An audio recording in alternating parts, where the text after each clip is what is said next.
നിങ്ങളുടെ ശബ്ദത്തെ ഗുരുതരമായി ബാധിച്ചേക്കാമെന്ന് മുന്നറിയിപ്പ് നൽകുകയാണ് ആരോഗ്യ വിദഗ്ധർ. പുകവലി ശീലമാക്കിയ പലർക്കും ശബ്ദത്തിൽ മാറ്റങ്ങൾ വരുന്നത് സാധാരണമാണ്. ഇതിനെ പലപ്പോഴും സ്മോക്കേഴ്സ് വോയിസ് എന്ന് വിശേഷിപ്പിക്കാറുണ്ട്.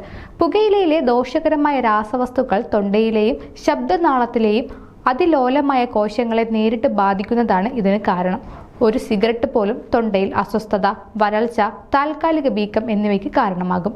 ഇടയ്ക്കിടെ പുകവലിക്കുന്നത് സ്ഥിരമായ കേടുപാടുകൾക്ക് കാരണമാകില്ലെങ്കിലും ആവർത്തിച്ചിട്ടുള്ള പുകവലി, വിട്ടുമാറാത്ത വീക്കം, വോക്കൽ കോഡുകൾ കട്ടിയാക്കൽ, ചില സന്ദർഭങ്ങളിൽ നോഡ്യൂളുകൾ അല്ലെങ്കിൽ പോളിപ്സ് രൂപപ്പെടൽ എന്നിവയ്ക്ക് കാരണമാകുമെന്ന് വിദഗ്ധർ പറയുന്നു. പുക ശ്വസിക്കുമ്പോൾ അത് നേരിട്ട് ശബ്ദനാളം വഴി കടന്നുപോകുന്നു. പുകയിലെ രാസവസ്തുക്കൾ ഈ നാളങ്ങളെ പ്രകോപിപ്പിച്ച് വീക്കമുണ്ടാക്കുന്നു.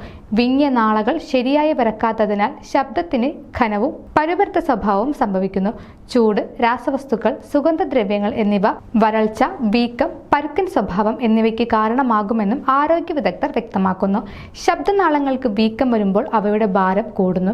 ഇത് അവയുടെ കമ്പനം കുറയ്ക്കുന്നു. തൽഫലമായി പുരുഷന്മാരിലും സ്ത്രീകളിലും ശബ്ദം സാധാരണ നിലയേക്കാൾ കൂടുതൽ ആഴമുള്ളതും കനത്തതുമായി മാറുന്നു. പുകവലി ശീലം ശബ്ദനാളത്തിൽ മുഴകൾ ഉണ്ടാകാനുള്ള സാധ്യത വർദ്ധിപ്പിക്കുന്നതായും ആരോഗ്യ വിദഗ്ധർ ചൂണ്ടിക്കാട്ടുന്നു.